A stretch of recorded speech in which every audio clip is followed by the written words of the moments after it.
नमस्कार, मैं डॉक्टर राशि Mishra Shivani hospital and IVF Kanpur से और कुसुम आईवीएफ छिंदवाड़ा से। आज हम इस एपिसोड में आईवीएफ से हुई प्रेगनेंसी और उससे रिलेटेड मिथ्स के बारे में बात करेंगे। एक और क्वेश्चन पेशेंट के दिमाग में, कपल के दिमाग में, फैमिली के दिमाग में होता है कि यदि आईवीएफ के लिए जाएंगे तो सिजेरियन ही होगा, नॉर्मल डिलीवरी के कोई चांसेस नहीं है। ऐसा नहीं है।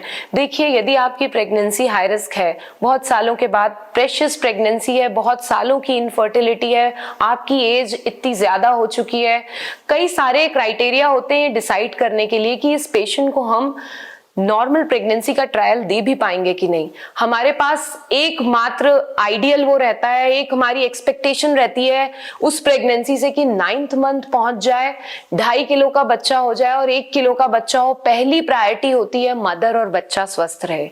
ऐसा कुछ नहीं है। कई लोगों को तो आईवीएफ प्रेगनेंसी में ऐसा भी रहता है कि हम रोकने का जो दवाइयां बंद करते हैं तो अपने आप से पेन आ जाते हैं और प्रोग्रेस कराने के लिए डिलीवरी की कोई दवाइयां नहीं देनी पड़ती और खटपट डिलीवरी हो जाती है। कुछ लोगों को हम स्टिच लगाते हैं बच्चेदानी के मुंह में, वो स्टिच निकालते हैं जैसे ही 9वें महीने में, इतनी अगले ही दिन पेन हुए और नॉर्मल डिलीवरी हो गई पेशेंट की। तो ऐसा नहीं है। लेकिन यदि associated high risk patient, high risk कोई और चीजें हैं, बीपी, शुगर, थायराइड, या बच्चे का वेट कम है, ट्विन्स हैं, बच्चा उल्टा है और कोई भी कारण है, वजन कम आ रहा है, पानी कम है, बच्चा प्रीमेच्योर है, जल्दी निकालने की जरूरत बन रही है, ऐसी सिचुएशन में हमें सिजेरियन का साथ लेना पड़ता है। क्योंकि हमारा मोटिव है कि जब हम इतनी लड़ाई लड़के यहाँ तक पहुंचे हैं तो हम कपल की गोद सूनी ना छोड़ें, उन्हें अच्छा हेल्दी बेबी दें। हमारा दूसरा एक लड़ाई ये रहती है कि प्रीमेच्योरिटी से हमें जहां आगे बढ़ती है 7वें महीने के ऊपर बचाने जैसा बच्चा होता है, तो हमारी एक अलग लड़ाई होती है कि 9वें के पहले ना पेन्स आ जाएं। बिकॉज ये यूट्रस, ये पूरा system uterus ovary tube diseased है, इसे नेचुरली प्रेगनेंसी नहीं हो रही थी, हमने नेचर के अगेंस्ट जाके प्रेगनेंसी कराई है और बॉडी भी एज होने की वजह से कई बार साथ नहीं देती है। तो ऐसी सिचुएशन में हमें बच्चे को ध्यान रखते हुए ऐसे डिसीजंस लेने पड़ते हैं। यंग पेशेंट में, बड़े सारे पेशेंट्स के साथ ऐसा होता है, कई बार नॉर्मल डिलीवरी भी हो जाती है, लेकिन मैं ये कमिटमेंट नहीं बता सकती हूँ या अभी पहले नहीं बता सकती हूँ कि क्या रहेगा।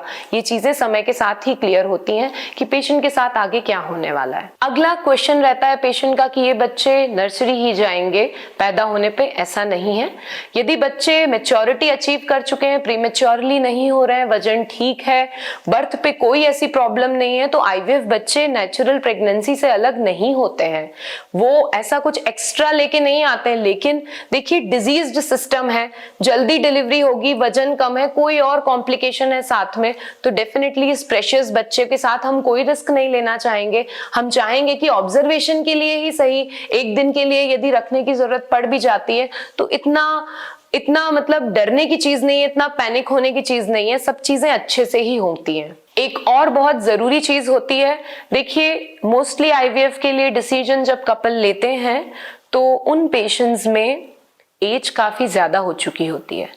तो ये बीपी, शुगर, ये सारी चीजें, एक एजेड लेडी प्रेग्नेंट हो रही है, वही एक 28 साल 25 साल की हो रही है और वो 40 साल की लेडी 35 के ऊपर प्रेग्नेंट हो रही है, हम अपने आप में ही समझ सकते हैं कि ये दिक्कत रहने वाली है इस प्रेगनेंसी में। शुगर, बीपी आ सकता है, पेशेंट को और दूसरी मेडिकल प्रॉब्लम भी हो सकती है जैसे जैसे प्रेगनेंसी आगे बढ़ती है।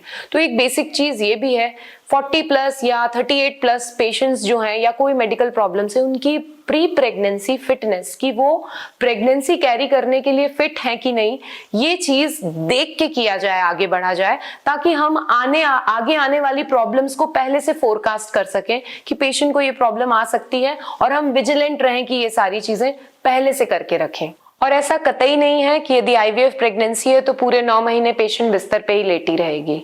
देखिए, ये डिपेंड करता है कि आपका क्या कॉम्प्लिकेशंस हैं, आपका केस कैसा है। हर किसी को कंप्लीट बेड रेस्ट पे नहीं रखते, लेकिन यदि आपको दी जा रही है ये चीज कि मेडिकेशंस लंबे चलेंगे, केस केस पे डिपेंड करता है, दी जा रही है ये एडवाइस की रेस्ट की जरूरत है, एक्सर्शन नहीं करना है, तो आपको वो चीज फॉलो करनी होगी।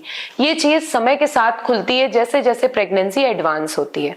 तो मेरा आप सभी लोगों से ये निवेदन है कि इस डर से कि ये प्रेगनेंसी अब नॉर्मल होगी, ये सफर बड़ा ही कठिन होगा, इसलिए ये आप गाड़ी ही ना निकालें बाहर तो ये तो बहुत ही गलत होगा।